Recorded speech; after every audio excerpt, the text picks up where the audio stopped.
Have you ever had a piece of media get stuck in your head?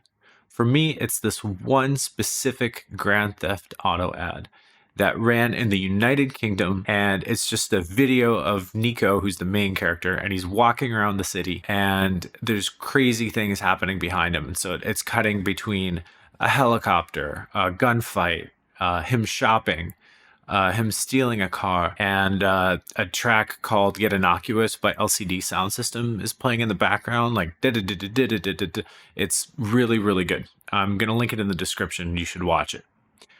But as I've been exploring AI video, I had a thought. Could I recreate that commercial as one long cut? It would just be me walking around a city with no fade in, fade out, with crazy things happening behind me all the time. So I tried it. I tested a lot of the popular models out there. I did some technical workarounds, and I burned a surprising amount of money. So come on, we're gonna look at the results together. First up, I tried Sora. My thinking was, well, they've introduced a new scenes feature lately, so I should be able to give the video an overarching description and then put in a bunch of scenes that are the different things happening, and that should get me close enough. Unfortunately, here's what I got.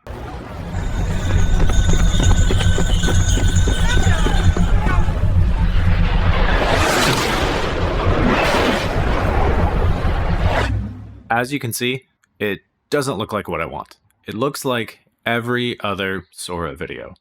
It also won't let me make a video that's long enough. Sora tops out at 25 seconds, and that's not unique. A lot of the other models actually top out at 8 or 10. And I think that's for a couple of reasons.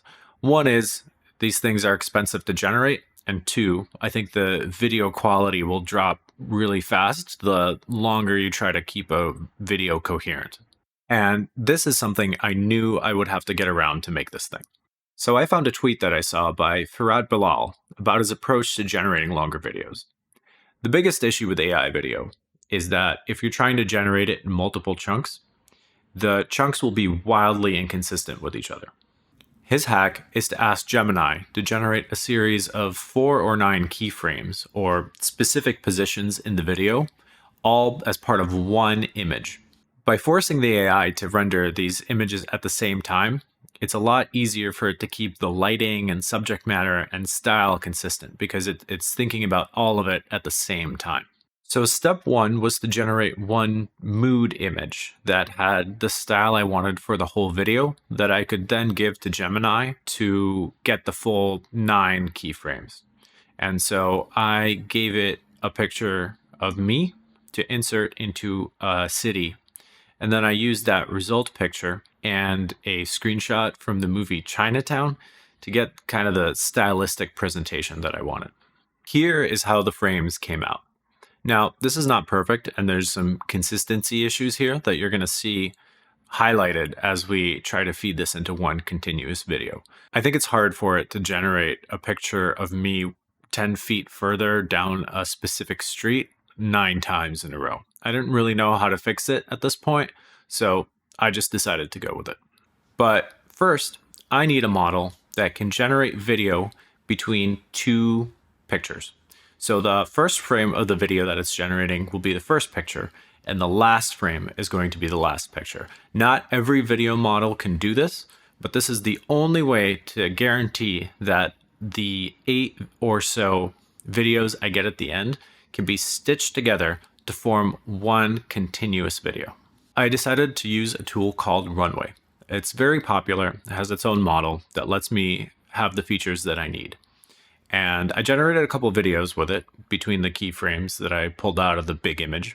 And then I went to generate a third one, and I was out of credits. It turns out this is very expensive.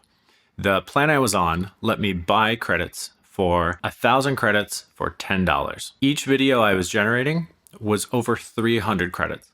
That means that each video was costing me over $3 to generate. And on top of that, the results I was getting were not that good. The model was actually generating fade cuts in the videos it was giving me because it was having trouble reconciling the continuity errors between the different frames, which is not what I want at all. And I didn't feel like I could play with it to try to get it to do what I want because, again, each video was costing me $3. So I moved on to a different model. Kling is a Chinese company that can do the same keyframe to keyframe video generation that I need to make this project work. But they have two distinct advantages. One is that generating video through their service is much cheaper. The other one is they don't do the cuts. The model will just smash anything into anything else and it ignores physics. But importantly, it won't fade out and fade back in. I'll always get one smooth video. So this is better in some ways because the continuity is there, but it's kind of this AI horror show again, where you have things morphing into other things. Like the whole world is made out of this slime that the algorithm is just pushing around, and it turns it into anything else that it wants based on its own convenience. At this point, I realized that I wasn't going to be able to make this video in the way I wanted with the budget I had set aside for it. The number of details in a city, the cars, the windows, the signs, is just too much to maintain continuity, and you either get fade cuts or you get this weird morphing. And I gave up on the idea. I decided I'm going to change it so that the background is something that's going to work a lot better. Something with less distinctive features and something that morphs already in real life. So that'll make the morphing less distracting. I chose a desert. I generated this initial frame, and then I generated these keyframes that I fed into Kling. And then to tie it all together, I decided we need a background track. And I don't want to get a copyright strike. So I made a little scratch track on my KO2, and here it is.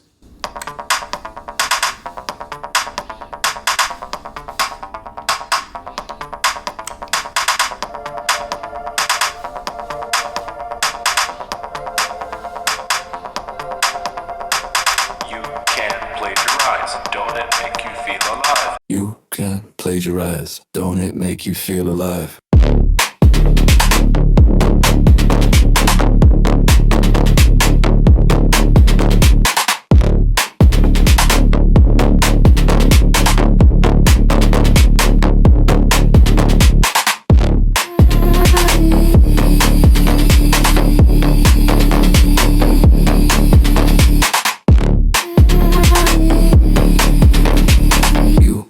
Plagiarize. Don't it make you feel alive?